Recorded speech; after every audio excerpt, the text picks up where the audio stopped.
আসসালামু আলাইকুম স্যার। ওয়ালাইকুম আসসালাম। স্যার কেমন আছেন? আলহামদুলিল্লাহ ভালো আছি। স্যার আপনার পরিচয়টা একটু দেন স্যার। আমি মোহাম্মদ সামিউল ইসলাম বাবুল, বাড়ি শিয়রদা, করিম আলী আলিম মাদ্রাসার ম্যাথের টিচার। ম্যাথমেটিক্সের টিচার আপনি? তো স্যার আপনার এই যে আমি একটা বাগানে আসলাম, এখানে দেখছি অনেক পেঁপে গাছ আছে। এই বাগানটা কার আসলে এটা? এই বাগানটা আমারই।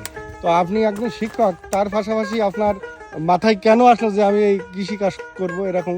যেহেতু আছে চাষটা তো আমার নিজস্ব জমি, পেঁপিয়ারটা ভালো ফলনশীল জিনিস, এতে বেশ মুনাফার আমি অনেক দিন যাবত করছি, তাতে দেখা যাচ্ছে আমার চাষে আমি বেনিফিট পাই। আচ্ছা, এখানে আপনার কি কি ফসল আছে একটু এর ভিতরে দেখাবেন স্যার? কি কি লাগাইছেন এগুলো? আপনার হলুদ আছে, দস্তা কচু আছে, আপনার মিষ্টি কুমড়ো আছে। বাগান তো শেষ, এটা আছে এবছর, পরে এবার চেঞ্জ হবে আবার। তো এই বাগান করে কি আপনি লাভবান হচ্ছেন স্যার? হ্যাঁ, আমি বাগান করি লাভবান হয়েছি। পেঁপে কেমন টাকার পেঁপে বিক্রি হয়েছে মনে হয় আপনার? পেঁপে তো এবছর তো বৃষ্টিতে নষ্ট হয়েছে। আমি আজকে 8 বছর ধরে এই একই জমিতে চাষ করতেছি, গাছ বাগান না ভেঙেই এই চাষ চলছে। এই যদি প্রথম বছর দিকে আমার অনেক 8-10 লাখ টাকা পেঁপে আমি বেচতে পারিছি পর্যন্ত। 8-10 লক্ষ টাকা কত কাঠা জমিতে লাগাইছেন? 2 বিঘে জমি আমার।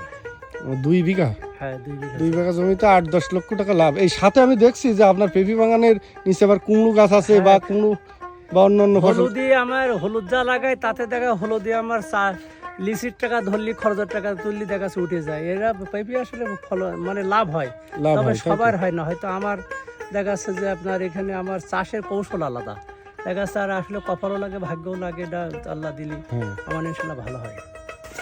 কি কি আপনি এখানে ফসল করেছেন? এখানে কুমড়ো হয়েছে স্যার? এখানে হ্যাঁ, কুমড়ো হয়েছে। ওই একটু দেখান তো, আপনার ক্ষেতটা আসলে খুব ভালো লাগছে।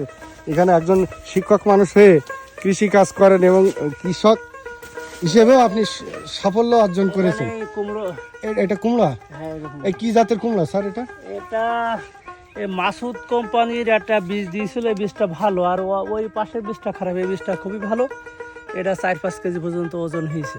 তো আপনি তাহলে মোটামুটি লাভবান? হ্যাঁ, এতে লাভ আছে। এবার আপনি একটু বাংলাদেশের মানুষ বা বাংলাদেশের আপনার মতো শিক্ষক সম্প্রদায় বা শিক্ষক সমাজ বা জনগণের উদ্দেশ্যে কিছু বলেন। তারা আসলে বসে না থেকে এই কাজ করে আসলে সাফল্য হবে কি না, বা এই চাষ করে আসলে সফলতা অর্জন করা যায়, সে নিজেদের পরিশ্রমী হওয়া যায়। আর সেই সাথে যদি সিস্টেম মেনে চাষ করা, সিস্টেম মেনটেন করে যদি চাষ করা হয়, তাহলে অবশ্য হয় নিজস্ব জায়গা যদি চারা ফেলাই, তাহলে চারা ফেলে আমার চারা থেকে যদি আমি নিজে লাগাই, তাহলে আমার খরচ আসে কম।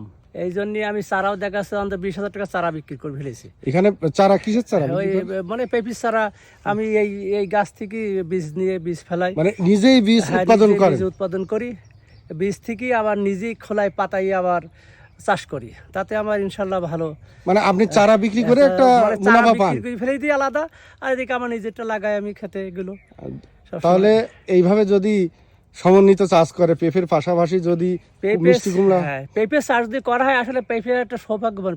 পেঁপের চাষের ভিতরে আপনার মেলা চাষ করা যায়। আমার ঝাল আছে ওই পাশে, তার মধ্যে ঝাল আছে, পেঁপে গাছের সমান ঝাল, এক গাছে 1 কেজি করে ঝাল ওঠে, এরকম ঝাল গাছও আছে।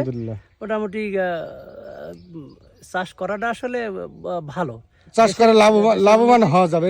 আমরা বিদেশ থেকে আমদানিও করা লাগবে না। দেখা যাচ্ছে যে আমাদের ঝাল, পেঁয়াজ, রসুন এগুলো লাগানো যায়। আমি আগে আলু লাগাতাম, তার কাছে আলু লাগালে আরো লাভবান হওয়া যায়, তো সেটা করা হয়নি অবশ্য আমার। তাহলে আমরা যদি এভাবে সমন্বিত চাষ করি তাহলে লাভবান হওয়া যাবে। স্যার, আপনাকে অসংখ্য ধন্যবাদ। আসসালামু আলাইকুম।